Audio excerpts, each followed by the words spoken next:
بدعة ضلالة وكل ضلالة في النار. أعوذ بالله من الشيطان الرجيم.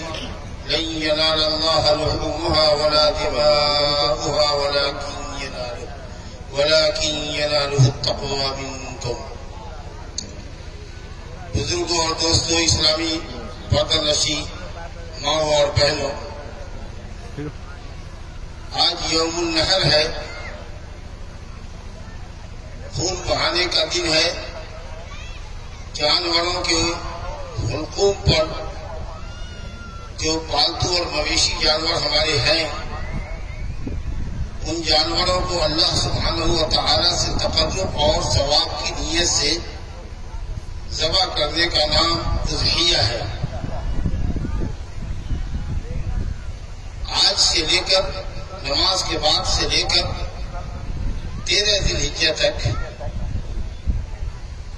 یہ سنت ہمارے یہاں جاری رہے گی، اور اسی کے ساتھ ساتھ کثرت کے ساتھ جانوروں کے اوپر، کھانے پینے پر، سوتے جاگتے، بستر پر، بستر کے باہر، بازار میں بکثرت اللہ سبحانہ و تعالیٰ کی تکبیر ہوگی۔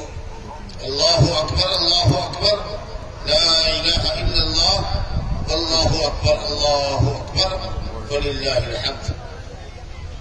بزرگوں اور دوستوں، آپ جیسا کہ جانتے ہیں کہ آج کا یہ تاریخی دن اس باپ اور بیٹے کی فدائیت اور تضحیہ اور قربانی کا دن ہے، جس نے اللہ رب العالمین کی رضا کی خاطر اللہ کی طلب پر اپنے لخت جگر، اپنے بیٹے حضرت اسماعیل کو اللہ کے سامنے ذبح کرنے کے لیے پچھاڑا تھا۔ یہ بہت بڑی آزمائش تھی،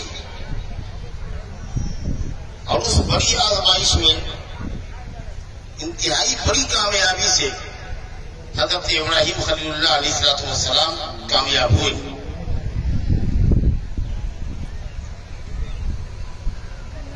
اور اللہ رب العالمین کو ان کی یہ فدائیت، ان کی یہ قربانی، ان کی یہ جان سپاری اور رب تعالیٰ کے حکم پر ان کی طرف سے بجاوری کا جو عظیم جذبہ تھا، وہ اتنا پسند آیا کہ اللہ رب العالمین نے جانوروں کی قربانی کی شکل میں حضرت ابراہیم خلیل اللہ علیہ السلام اور ان کے فرزند اکبر حضرت اسماعیل ذبیح اللہ علیہ السلام کو رہتی دنیا تک کے لیے اللہ رب العالمین نے یادگار بنا دیا۔ حضرت محمد صلی اللہ علیہ وسلم اسی باپ اسماعیل کی اولاد سے پہلے اور آخری رسول ہیں مکہ میں، جو اللہ کے راستے میں قربان کرنے کے لیے پچھاڑے گئے تھے۔ تو آپ ابن الذبیحین ہیں، حضرت اسماعیل کی اولاد ہے اور حضرت عبداللہ بن عبد المطلب کی اولاد ہے۔ اور اللہ نے آپ کی اس شریعت کو شریعت خالدہ بنایا ہے، قیامت تک کے لیے یہ شریعت ہے۔ اس لیے حضرت ابراہیم خلیل اللہ علیہ السلام کی یہ سنت محمد صلی اللہ علیہ وسلم کے ذریعے اور آپ کی امت کے ذریعے قیامت تک باقی رکھی گئی ہے۔ آپ جانتے ہیں کہ یہ قربانی اس باپ کی طرف سے پیش کی گئی جو تسلیم و رضا کا پیکر تھا۔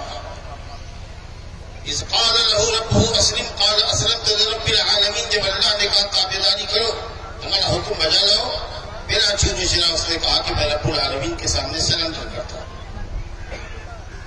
جس نے اللہ رب العالمین کی وحدانیت کو ثابت کرنے کے لیے اپنی قوم کو منع کیا کہ اپنے ہاتھوں سے جن ہیکلوں کی تعمیر کرتے ہو، جن چاند ستاروں اور سورج اور ستاروں کی پرستش کرتے ہو، ان کے ہیکل، ان کے مجسمے بناتے ہو، یہ پاکھنڈی ہیں، یہ عبادت کے لائق نہیں ہے۔ اور جب قوم نے ان کی زبانی نصیحت کو نہیں مانا تو انہوں نے عملی طور پر ان بتوں کا دیا پیچا کر دیا، اس کے ٹکڑے کر دیے، اور تاکہ لوگ سمجھیں کہ یہ معبودان کتنے بے بس اور کتنے بودے اور باطل ہیں۔ لیکن جس کی عقل پر پردہ پڑ جاتا ہے وہ باطل کو بھی باطل نہیں سمجھتا ہے۔ شیطان اس کے لیے باطل کو، شرک کو، گناہ کو اتنا مزین کر دیتا ہے کہ وہ شرک کو ہی توحید اور گناہ کو ہی نیکی کا کام سمجھنے لگتا ہے۔ والعیاذ باللہ، ایسے ہی لوگ ہوتے ہیں جن کے قلب کے اوپر گمراہی کی مہر لگا دی جاتی ہے، جن کے اندر نصیحت کوئی کارگر نہیں ہوتی۔ بہرحال حضرت ابراہیم خلیل اللہ علیہ السلام نے اس جرم کی سزا قوم کی طرف سے یہ پائی کہ ان کو آگ کے اڑاؤ میں ڈال دیا گیا، اور اللہ رب العالمین نے حضرت خلیل کی حفاظت فرمائی۔ حضرت خلیل حسبنا اللہ و نعم الوکیل پڑھتے ہوئے آگ پہ کود گئے، اور اللہ رب العالمین نے ان کے لیے آگ کو گلزار بنا دیا۔ اب ظاہر ہے کہ جب آگ سے نکل گئے تو بستی میں رہنے کی کہاں گنجائش تھی؟ باپ نے بھی اور بستی والوں نے بھی بستی سے باہر نکال دیا۔ اپنی بیوی حضرت سارہ علیہ السلام کو لے کر گئے۔ بیچ کے واقعات کو میں طول دینا نہیں چاہتا ہوں، وقت کی نزاکت کے سبب حذف کرتا ہوں۔ بہرحال حضرت اسماعیل علیہ السلام ان کی دوسری بیوی حضرت ہاجرہ کے بطن سے پیدا ہوئے، اور حضرت ابراہیم خلیل اللہ علیہ السلام نے اپنی بیوی ہاجرہ اور اسماعیل علیہ السلام کو مکے میں بے آب و گیا وادی میں، جہاں پانی اور گھاس نہیں نکلتی تھی، جہاں کوئی پانی کا قطرہ نہیں مل سکتا، وہاں جا کر کے آباد کر دیا۔ اور اپنی پہلی بیوی حضرت سارہ کے ساتھ ملک شام میں فلسطین میں رہے۔ اور جب حضرت ابراہیم خلیل اللہ علیہ السلام نے اپنے اس اکلوتے بیٹے کو اللہ کے راستے میں قربان کرنے کے لیے پچھاڑا اور اس عظیم آزمائش میں امتحان میں ایکسیلنٹ ہوئے، درجے اول سے بھی اول درجے سے کامیاب ہوئے، تو اللہ رب العالمین نے اس نعمت کے شکرانے میں ان کو بیٹا دیا۔ حضرت اسحاق علیہ السلام بوڑھی سارہ کے بطن سے جو پہلی بیوی تھی اللہ نے عطا فرمایا، اور پھر ان سے بیٹے کے بعد اسحاق کے بعد یعقوب علیہ السلام کی شکل میں پوتا بھی عطا فرمایا۔ تو اس طریقے سے اللہ رب العالمین نے حضرت ابراہیم خلیل کے خانوادے کو آباد کیا اور دنیا کا سب سے اچھا خاندان بنا دیا، کہ اس کے بعد حضرت ابراہیم کے بعد نبوت کو اور آسمانی کتابوں کو اللہ نے ان کے خاندان کے لیے خاص کر دیا۔ یہ سب کچھ جو حضرت ابراہیم خلیل کو نصیب ہوا، یہ اللہ تعالیٰ کی توحید کو پختہ کرنے کے نتیجے میں اور اللہ کے دین کی خاطر ہر طرح کی آزمائشوں میں کھڑا اترنے اور ہر طرح کی قربانی دینے کے نتیجے میں حاصل ہوئی۔ ہم اور آپ حضرت ابراہیم علیہ السلام اور حضرت محمد صلی اللہ علیہ وسلم کی سنت کو بجا لانے جا رہے ہیں۔ ہمارے اندر بھی وہی جذبہ ہونا چاہیے جو حضرت ابراہیم خلیل کے اندر تھا، کہ ہم عقیدے کو اپنی توحید کے عقیدے کو پختہ کریں، اپنے عقیدے کو شرک کی آلائشوں سے پاک رکھیں، اپنا معبود، اپنا مسجود، اپنا مقصود، اپنا معبود اللہ کو سمجھیں، اور اپنی ساری مصیبتیں مشکلات اللہ کے سامنے کہیں، اور اپنی تکلیفوں کی ازالے کی بھی اللہ سے گزارش کریں۔ ہر طرح کے خیر کا وہی مالک ہے، ہر شر کو وہی ہم سے دفع کر سکتا ہے۔ اللہ تعالیٰ کی عبادت میں نہ کوئی نبی اور رسول اس کا شریک ہے، نہ کوئی ولی اس کا شریک ہے۔ اور اسی طریقے سے حضرت محمد صلی اللہ علیہ وسلم کی تابعداری اور فرما برداری کریں۔ اللہ اور اس کے رسول کے حکم کے مقابلے میں کسی کا بھی حکم آئے، ماں باپ بھی کیوں نہ کوئی حکم کریں، اگر وہ شریعت کے خلاف ہے تو ماں باپ کے ساتھ ادب سے پیش آئیں اور یہ کہیں کہ ہم آپ کا حکم بجا لانے سے قاصر ہیں، معذور ہیں، کیونکہ آپ کا حکم اللہ اور اس کے رسول کے خلاف ہے۔ حاکم وقت کی بھی اطاعت، اسلامی حکمراں کی بھی اطاعت ہم پر واجب اور فرض ہے، اور اس کی اطاعت کو محمد صلی اللہ علیہ وسلم نے اپنی اطاعت کہا ہے، لیکن اس کے ساتھ بھی قید یہی ہے کہ معلوم یومر بے معصیہ، جب تک حاکم کی طرف سے گناہ کا حکم نہ ہو اس وقت تک اس کے حکم کی بجاوری ہے۔ اگر وہ گناہ کا حکم دے فلا طاعت ولا فلا سمع ولا طاعت، اس کی بات سننی ہے نا اس بات۔ حضرت اسماعیل ذبیح اللہ علیہ السلام ان کی سنت ہے یہ۔ حضرت اسماعیل کے تعلق سے اللہ نے فرمایا اذکر فی الکتاب اسماعیل انہ کان صادق الوعد وکان رسولا نبیا، تمہارے باپ اسماعیل جن کی سنت ادا کر رہے ہو وہ اس وعدے کے بڑے سچے تھے، یہ خاص خوبی ان کے اندر تھی، تمام خوبیوں سے آراستہ تھے، لیکن کسی کے اندر کوئی خصوصیت نمایاں ہوتی ہے اس کو اجاگر کیا جاتا ہے۔ وعدے کے بڑے پکے، وعدے کے بڑے سچے تھے۔ آج کل لوگوں کو وعدے کا لحاظ نہیں ہوتا، کس نے کیا وعدہ کیا اس کا خیال نہیں رکھتا۔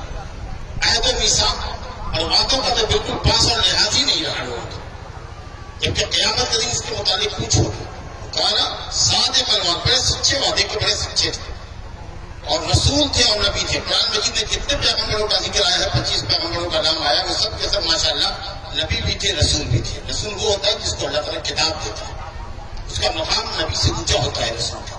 تو سب کے سب ماشاءاللہ نبی بھی تھے اور رسول بھی تھے، سب کی اپنی اپنی شریعت تھی۔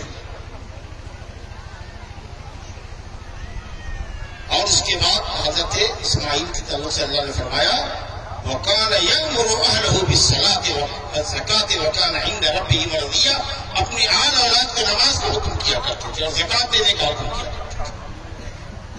تو خود بھی نمازی ہوگا جو آدمی، اسی کو یہ حق ہوتا ہے کہ وہ اپنے بیوی بچے کو نماز پڑھنے کا حکم دے۔ ہم نماز نہ پڑھے، بیوی سے کہیں مطالبہ کریں کہ تم نماز پڑھو، بیٹے سے کہیں کہ تم نماز پڑھو، تو یہ عجیب سی بات ہے۔ اب جس برائی سے اپنے بچے کو روک رہے ہیں ہم اس برائی میں خود ملوث سے کیسے یہ نصیحت کارگر ہوگی؟ ہم جس خیر کی طرف اس کو بلا رہے ہیں اس خیر سے ہم کوسوں دور ہیں، ہمارا بچہ کیسے اس راہ پر آئے گا؟ تو وہ اپنے بچوں کو، بیوی بچوں کو نماز کا حکم دیا کرتے تھے۔ اس کا مطلب کہ وہ خود بڑے نمازی تھے۔ اور حضرت ابراہیم خلیل اللہ کی دعا ہے، قرآن کے اندر پڑھیے، کہا کہ رب اجعلنی مقیم الصلاۃ ومن ذریتی ربنا وتقبل دعا۔ اے رب، میرے حضرت ابراہیم خلیل اللہ ابو الانبیاء کہتے ہیں کہ اے میرے رب، مجھ کو نماز کا قائم کرنے والا بنا، وقت پر نماز پڑھنے والا بنا، ٹھیک ٹائم پر، ٹال کر نہیں، وقت پہ نماز پڑھنے والا بنا، سیدھے طریقے سے نماز پڑھنے والا بنا، سنت کے مطابق نماز پڑھنے والا بنا، پورے شرائط اور ارکان اور واجبات اور سنن و نوافل کا اہتمام کر کے حضور قلب کے ساتھ، للہیت کے ساتھ، اللہ کی رضا کی خاطر عبادت کرنے والا، نماز پڑھنے والا بنا، مجھ کو بھی اور میری ذریت کو بھی، اللہ اولاد کی اولاد کو، اولاد کی اولاد کو، اولاد سے جتنی اولاد نکلے وہ سب آپ کی ذریت ہے۔ رب اجعلنی مقیم الصلاۃ ومن ذریتی ربنا وتقبل دعا۔ اے ہمارے رب، ہماری دعاؤں کو قبول فرما، ہماری دعا کو قبول فرما۔ ربنا اغفر لی ولوالدی وللمؤمنین یوم یقوم الحساب۔